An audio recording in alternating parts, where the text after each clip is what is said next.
তোমাদের সাথে শেয়ার করব আমি একটা নতুন রেসিপি। নতুন বলতে আমার কাছে নতুন, কারণ অনেক দিন পর আমি আজকে রান্না করব।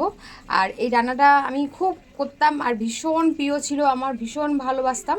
কিন্তু বর্তমানে এত সমস্যা হয়ে গেছে নানান রকম, তার জন্য বলতে বলো শরীরে শারীরিক প্রবলেমের জন্য আমি তো প্রায় খাওয়াটা ছেড়েই দিয়েছি।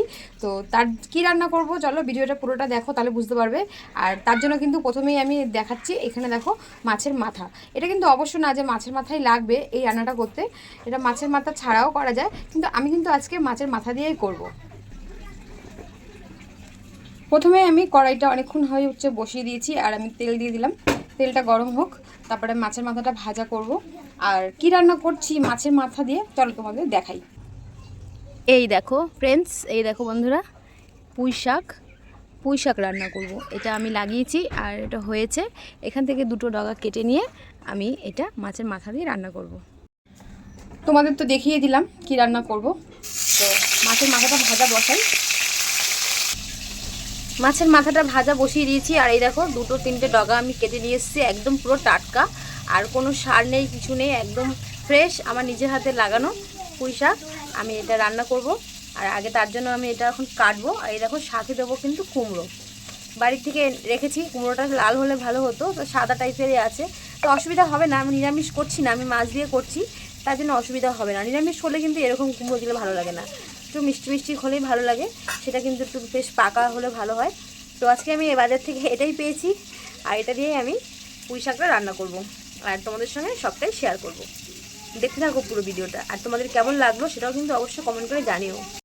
মাছ ভাজা হয়ে গেছে আমার, এই যে নামিয়ে নিয়েছি মাছ ভাজা। আর এই দেখো এই থালার পাশে আমি পুঁই শাকের পাতাগুলোকে আলাদা রেখেছি, আর পুঁই শাকের মধ্যে অনেক রকম সবজি দিয়েছি আমার পছন্দ মতন। দেখো এই যে সবজি, দেখো এখানে কুমড়ো কেটেছি, আর এই যে ঘরে কাঁকরোল ছিল এটাও দিয়েছি। তোমরা হয়তো ভাববে যে এত সবজি কে দেয়, ওইটাও দিয়েছি, টমেটোও দিয়েছি। আর এই যে পুঁই শাকের ডাঁটাগুলো, এগুলো আমি আলাদা করে রেখেছি। শাকটা আমি পরে দেবো, আগে সবজিগুলো ভালো করে সাঁতলে ভালো করে করব, রান্নাটা করব, তারপরে শাকগুলো দেবো। ওই জন্যই আমি শাকগুলোকে এখানে আমি আলাদা রেখেছি। শাকগুলো কিন্তু খুব নরম, আর সব শাকই ভালো, কোনো শাকই কিন্তু পোকা নেই, একদম টাটকা। তাই শাকগুলো আমি সবই দিয়েছি।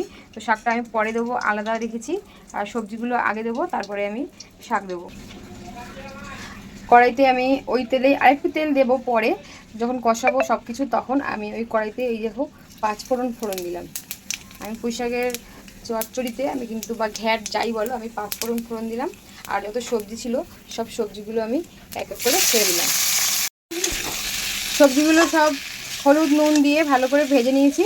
এখন মশলা দেবো। মশলা দেবো কি আর, গুঁড়ো লঙ্কা দেবো, আর একটু জিরের গুঁড়ো দেবো, আর এই যে শাকগুলো এগুলোও আমি দিয়ে দেবো এক এক করে সব।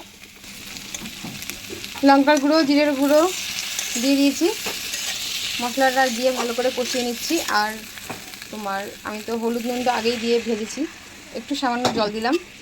এবারে মাছের মাথাটাও দিয়ে দেবো। আমি কিন্তু একটু রসুন বাটাও দিয়েছি, আমি সেটা স্কিপ হয়ে গেছে, আমি তোমাদের সঙ্গে সেটা দেখাতে পারিনি। এখন আমি শাকগুলো দিয়ে দেবো। যত শাকগুলো আমি কেটে রেখেছি সে শাকগুলো এক এক করে দিয়ে দেবো।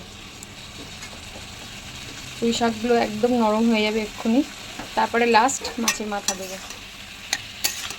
দেখো সুন্দর কালারফুল লাগবে, দেখো হলুদ লাল সবুজ কালারফুল সবজি খেতে কিন্তু আমার খুব ভালো লাগে। তোমাদের ভালো লাগে কিনা অবশ্যই কিন্তু কমেন্ট করে জানিও। দেখো পাতাগুলো পুরো মিশে গেল। এখন আমি দেব মাছের মাথা, ভেজে রাখা মাছের মাথাগুলো সব আমি দিয়ে দিলাম। দিয়ে ব্যাস ভালো করে নেড়ে চেড়ে কষিয়ে একটু জল দিয়ে ঢাকা দিয়ে দেবো। আরও হ্যাঁ, একটু কিন্তু চিনি দিতে হবে, আমি কিন্তু একটু চিনি দেবো, কারণ শাক যেহেতু আমার একটু চিনি দিতে খুব ভালো লাগে, টেস্টটাও একটু ব্যালেন্সটা ঠিক হয়। দেখো বন্ধুরা পাতাগুলো ভালো মজে গেছে, এবার আমি মাথাগুলো দিয়েও ভালো করে মাখিয়ে পুরো কষিয়ে নিলাম। এবার একটু জল দেবো, জল দিয়ে ঢেকে রাখবো। লাস্ট একটু চিনি দিলাম, চিনি দিয়ে ভালো করে একটুখানি নেড়ে চেড়ে মিশিয়ে নিচ্ছি, তারপরে জল দেবো। মাছের মাথাগুলো কিন্তু বেশ সুন্দর মজে গেছে শাকের সাথে।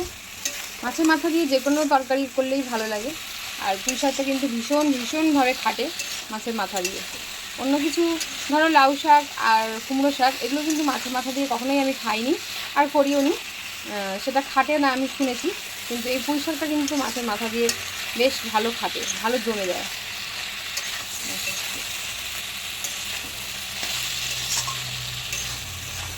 এবার আমি একটু জল দিয়ে দেবো,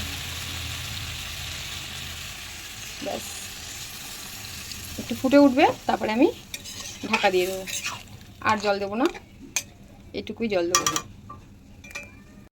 বেশ সুন্দর করে ফুটে উঠেছে, এখন ঢাকা দেওয়ার পালা।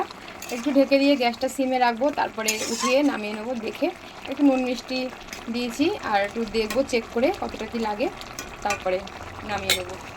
নামানোর পর তোমাদের দেখাবো কীরকম দেখতে লাগছে। ঢাকা উঠিয়েছি, ঢাকা ওঠানোর পর এরকম দেখাচ্ছে এখন।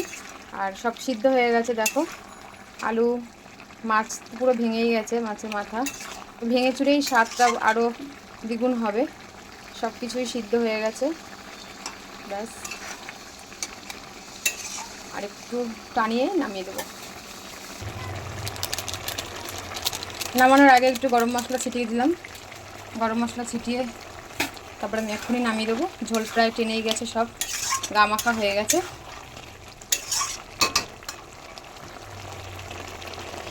কড়াই থেকে নামিয়ে নিয়েছি দেখো বন্ধুরা, নামানোর পর ঠিক এরকম দেখতে লাগছে।